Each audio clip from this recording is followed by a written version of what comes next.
Merci Madame la Ministre. La parole est à Monsieur Guy Tessier. Merci Monsieur le Président. Ma question s'adresse à Monsieur le Premier ministre.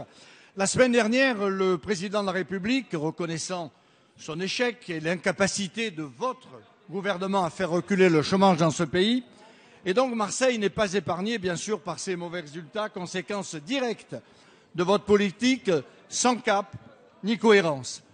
À Marseille, de mai 2012 à décembre 2013, et seulement dans la catégorie A, ce sont plus de 7000 demandeurs d'emploi marseillais constatés, soit une augmentation de 12% en un an.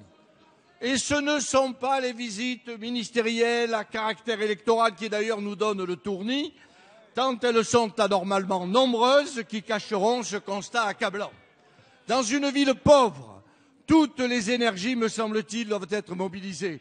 Or, quelle n'est pas notre surprise de constater que votre gouvernement, dans le cadre de la loi de finances rectificative, a décidé d'affaiblir très sérieusement les zones franches urbaines qui, pourtant, en 15 ans, ont permis de développer l'activité économique et de créer des emplois par milliers dans les vieux quartiers, où, sous les socialistes, la seule politique de l'emploi était l'assistanat. Vous avez décidé d'assujettir à l'impôt sur les sociétés la part des bénéfices générés par les activités accomplies hors zone franche urbaine, pour les entreprises situées en zone franche urbaine. En agissant ainsi, vous affaiblissez dangereusement ce dispositif, car un grand nombre d'entreprises, notamment dans le secteur des services à la personne, interviennent chez des clients situés hors zone. Ce faisant, vous découragez des chefs d'entreprise qui ont décidé de se mobiliser pour les quartiers en difficulté, ce qui n'est pas si simple à accomplir au quotidien. Jean-Claude Gaudin et moi-même, vous avions demandé de pérenniser ce système, voire même de l'élargir. Il est à regretter qu'à ce jour, aucun engagement de votre part n'était pris en ce domaine. Pourtant, le constat est là. Les questions sont précises aussi. Les Français attendent de votre part des réponses tout aussi précises.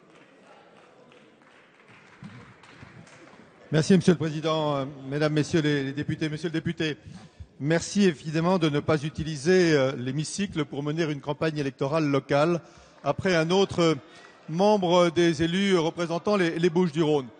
Il n'empêche, le sujet que vous abordez, celui de l'emploi, est un sujet suffisamment important pour que lorsque vous citez des chiffres, Monsieur le député, vous le fassiez peut-être sur une plus longue durée. Vous nous avez cité les chiffres de l'augmentation du chômage, il est réel, à Marseille l'année dernière. Pourquoi n'avez-vous pas cité les chiffres de l'augmentation du chômage à Marseille en 2009, en 2010, en 2011, en 2012, là où vous aviez, vous, y compris comme député, la responsabilité de la situation? C'était trois fois plus de chômeurs qui avaient été le résultat de votre politique. Donc, Monsieur le député, au-delà des présences ici qui sont plus en rapport avec la campagne électorale à Marseille, telle que vous l'avez exprimée, faites preuve d'un peu de modestie sur un sujet où vous avez délibérément échoué. Et Monsieur le député, puisque vous avez forcément une certaine influence sur les autorités locales d'aujourd'hui à Marseille, posez-vous la question de savoir pourquoi, dans presque toutes les grandes villes de France, les collectivités locales se sont mobilisées pour mettre en œuvre les emplois d'avenir, pour faire en sorte que des jeunes trouvent des solutions, pour que le chômage des jeunes recule, et qu'à Marseille, les emplois d'avenir, il n'y en a pas un seul, zéro emploi d'avenir, comme s'ils n'avaient pas le droit, les jeunes de Marseille, à des solutions de cette nature. Donc avant de critiquer les autres, regardez-vous vous-même, et il y a un moment donné où vous ne prendrez plus la parole dans cet hémicycle pour mener des campagnes électorales locales.